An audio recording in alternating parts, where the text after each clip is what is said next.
Perkenalkan, nama saya Dendi Febri Kusuma, biasa dipanggil Dendi.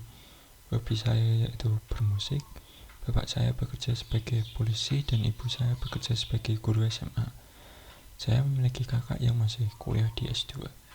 Di sini saya akan menjelaskan tentang teologi moral. Teologi moral adalah sebuah istilah yang digunakan oleh Gereja Katolik Roma untuk menjelaskan studi tentang Allah dari perspektif mengenai bagaimana manusia seharusnya hidup untuk mencapai hadirat Allah atau memperoleh berkatnya. Jika teologi dogmatik berurusan dengan ajaran atau doktrin resmi Gereja Katolik Roma, maka teologi moral lebih berkaitan dengan tujuan hidup dan bagaimana cara mencapainya. Tujuan atau sasaran dari teologi moral adalah menentukan bagaimana seharusnya seseorang manusia itu hidup. Teologi moral mengkaji hal-hal seperti kebebasan, hati nurani, kasih, tanggung jawab, dan hukum. Teologi moral berusaha untuk menetapkan prinsip-prinsip umum untuk membantu orang-orang membuat keputusan yang benar ketika berurusan dengan detail-detail dalam kehidupan sehari-hari. Seseorang bisa menghadapinya dengan cara-cara yang sesuai dengan teologi dogmatik gereja. Pada dasarnya, teologi moral dalam Gereja Katolik Roma sama saja dengan apa yang disebut penganut Protestan sebagai etika Kristen. Teologi moral berkaitan dengan pertanyaan-pertanyaan yang umum di dalam kehidupan dan berupaya untuk mendefinisikan apa arti dari hidup sebagai seorang Kristen Katolik Roma.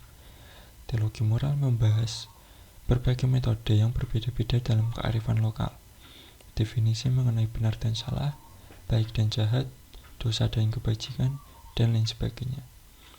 Teologi moral juga disebut sebagai etika Kristen. Disiplin teologis Kristen berkaitan dengan mengidentifikasi dan menjelaskan prinsip-prinsip yang menentukan kualitas perilaku manusia dalam terang Kristiani. Ini dibedakan dari disiplin filosofis etika yang bergantung pada otoritas akal dan hanya dapat meminta sanksi rasional untuk kegagalan moral. Teologi moral mengacu pada otoritas wahyu, khususnya seperti yang ditemukan dalam pemberitaan dan aktivitas Yesus Kristus. Teologi moral sendiri dibagi menjadi dua, yaitu teologi moral dasar dan teologi moral khusus. Teologi moral khusus misalnya adalah teologi moral sosial, teologi moral lingkungan hidup, teologi moral perkawinan, teologi moral hidup. Teologi moral sosial berbicara secara khusus mengenai kehidupan manusia dalam kebersamaan dengan manusia yang lain dalam tatanan kemasyarakatan.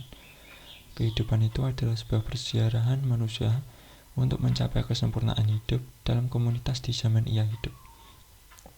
Maka moral sosial akan berbicara mengenai keadilan dan kebenaran.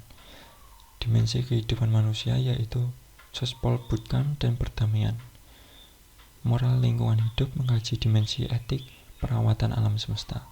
Moral perkawinan membahas tentang kehidupan berkeluarga dan perspektif ajaran iman. Sedangkan moral hidup akan berbicara mengenai awal dan akhir kehidupan. Teologi moral penting karena dengan mempelajari teologi moral, kita dapat mengetahui mana yang benar dan salah, sehingga tahu bagaimana bertindak yang benar sesuai ajaran agama kita.